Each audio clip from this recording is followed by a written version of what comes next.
Dans cette nouvelle vidéo, toujours dans le cadre de l'apprentissage Python au lycée, nous allons aborder la notion de boucle, la boucle bornée, boucle for. Alors le projet, nous allons créer une fonction qui calcule l'intérêt simple avec les paramètres C le capital placé et T le taux annuel de placement. Par contre, la durée sera la variable qui va varier au sein de la boucle. On rappelle le calcul de l'intérêt, l'intérêt est égal au capital fois le taux sur 100 fois la durée en mois divisé par 12, puisqu'on ramène la durée en fractions d'années. Dans cette fonction, nous insérons donc une boucle qui permet de répéter le calcul de l'intérêt pour 1 mois, 2 mois, etc., jusqu'à 12 mois de placement. Notre calculatrice, donc nous allons choisir la touche PRGM, programme, de le langage Python.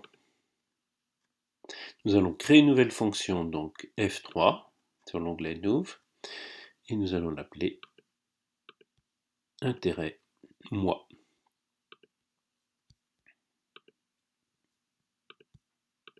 Je valide par entrée ou par F5. Alors, première étape, nous allons importer la bibliothèque Time, donc les fonctionnalités, accès aux fonctionnalités, touche F1, flèche de direction gauche, module, 3 Time et 1 from Time import. Ensuite, nous allons définir notre fonction, donc fonctionnalité F1, l'onglet fonction 1, définir une fonction. Je passe en mode alphabétique, donc en verrouillant seconde alpha, et je nomme ma fonction intérêt mois, MOI.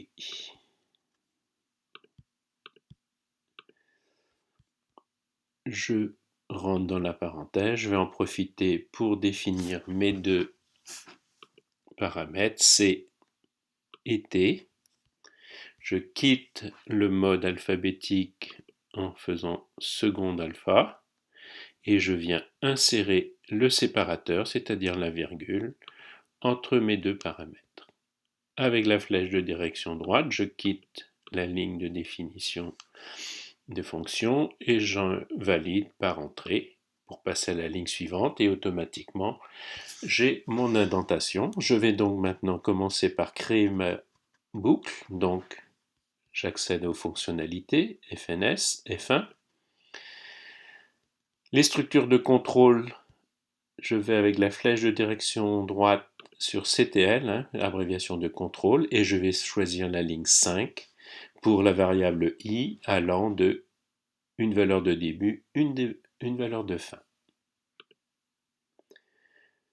Alors ma valeur de début sera 1, puisque la durée sera de 1 mois puis jusqu'à 12 mois. Par contre, la valeur de fin, c'est 13, puisque dans la création des boucles sous Python et dans plusieurs langages, en fait, on doit aller jusqu'à m plus 1 pour que la boucle s'arrête à m, c'est-à-dire à 12 ici. On va renommer la variable pour lui donner la lettre m, donc je passe en mode alpha, m, alors je remets un espace ici, alpha 0, et puis je vais venir effacer bien sûr le i avec la supprimer. Je peux passer à la ligne suivante. Donc maintenant je vais définir le calcul de l'intérêt. Donc ma variable i, alpha i, dans laquelle je vais stocker le calcul suivant, c'est-à-dire le produit du capital fois le taux t divisé par 100 et multiplié par la durée en mois m divisé à son tour par 12. Et je valide par entrée. Alors il serait tentant de terminer par return, c'est ce qu'on va tenter de faire. Donc je termine ma fonction par l'expression return m séparé de i. Voilà, et je vais lancer l'exécution, touche F4, accéder à ma fonction, touche var, je valide par F5 ou bien par entrée. Intérêt-moi, je vais donner un capital par exemple de 4 000 € et un taux de 3% et lancer l'exécution. J'ai beau relancer, il n'y a qu'une seule réponse, c'est-à-dire que ce que je voudrais, c'est afficher à chaque tour de boucle, donc je vais être obligé de modifier mon script et à la place de l'instruction return, voilà, nous allons utiliser l'instruction print. Et je suis bien dans le bloc de la boucle. Donc, les fonctionnalités, F1, les structures d'entrée et de sortie, donc ES, 1, print, et puis cette fois-ci, le mois et l'intérêt.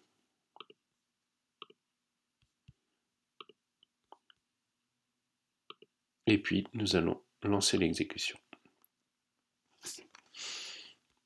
La touche variable, je rappelle ma fonction, intérêt-moi, que je valide par F5 ou entrée. Je vais redonner des valeurs aux deux paramètres. Voilà, et je relance. Alors effectivement, l'affichage est très rapide et j'ai perdu l'affichage des deux premières lignes. Alors pour ce faire, je vais modifier encore mon script et je vais rajouter ici une instruction qui va être une pause en fait.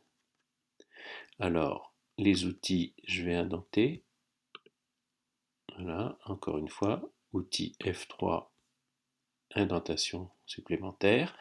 Et je vais appeler donc une instruction dans le module time, donc F1, FNS, flèche de gauche, les modules, 3 time. Et dans ce module, je vais créer une pause qui s'appelle sleep ici, une deuxième ligne, que je vais mettre une pause de 2 secondes par exemple. Voilà. Et puis maintenant, je vais pouvoir exécuter à nouveau F4. Je touche variable pour rappeler la fonction intérêt-moi, donc je valide, F5 ou OK, entrée, pardon, et puis je vais prendre donc mon capital, le séparateur, les 3%, et maintenant je valide par entrée. Premier mois, deuxième mois, et là j'ai le temps de noter les résultats puisque j'ai créé une pause à l'affichage, à chaque tour de boucle.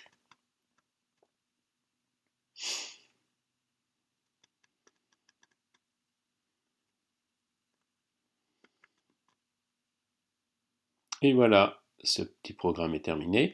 Il m'est toujours possible, bien sûr, de modifier le script et de rallonger ou de raccourcir la pause si nécessaire. On peut aussi, éventuellement, rajouter du texte dans la touche print, je rappelle. Il suffit de se mettre ici, de passer en mode alpha. Voilà, et puis on peut rajouter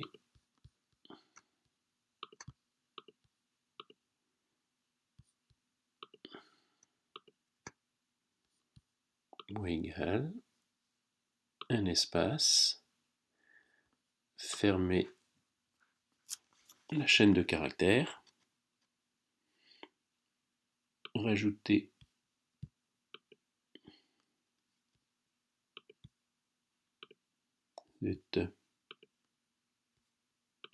faut que je quitte voilà, le mode alphabétique, le séparateur, et puis on peut refaire la même chose ici en repassant au mode alpha, et une chaîne de caractères On va appeler ici intérêt.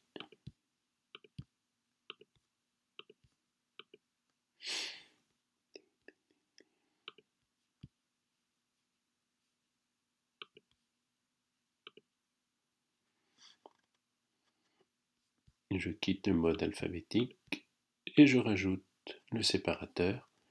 On peut cette fois-ci lancer l'exécution, aller chercher la fonction, ici il n'y en a qu'une, valider, donner une valeur au capital qu'on sépare de l'intérêt, qui peut être une valeur décimale, et je lance. Voilà, on a amélioré un petit peu l'affichage.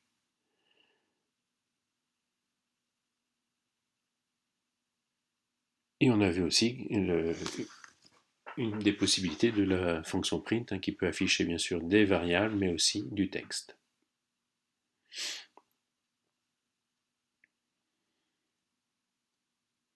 Voilà, cette petite leçon est terminée.